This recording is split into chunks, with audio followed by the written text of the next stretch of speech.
সারা রাজ্য জুড়ে দেখা যাচ্ছে আর.জি. কর হাসপাতালের ডাক্তারকে ধর্ষণ ও খুনের ঘটনায় গর্জে উঠেছে বাংলা।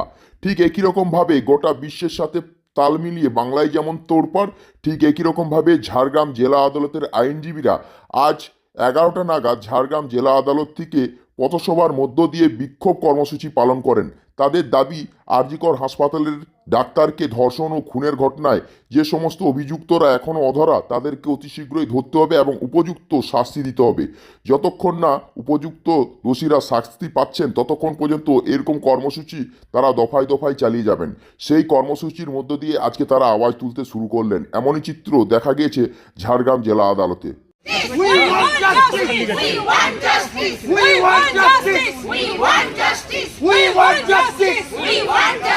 প্রকৃত দোষী যারা তারা যেন শাস্তি পায় এবং প্রকৃত দোষীদের সামনে নিয়ে আসা, এটাই আমাদের মূল উদ্দেশ্য।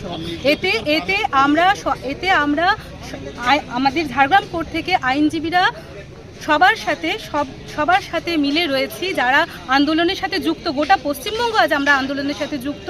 প্রত্যেকটা নারীর কথা বলছি আমরা যেখানে অবস্থান করছি সেখান থেকে আমরা চাইছি আমাদের সাথে সবাই, গোটা ওয়েস্ট বেঙ্গল যেখানে আমরা প্রোটেস্ট করছি, তার একটা যেভাবে আমরা প্রোটেস্ট করছি, আমাদের একটাই কথা যে আমরা দ্রুত বিচার চাই এবং দৃষ্টান্তমূলক শাস্তি।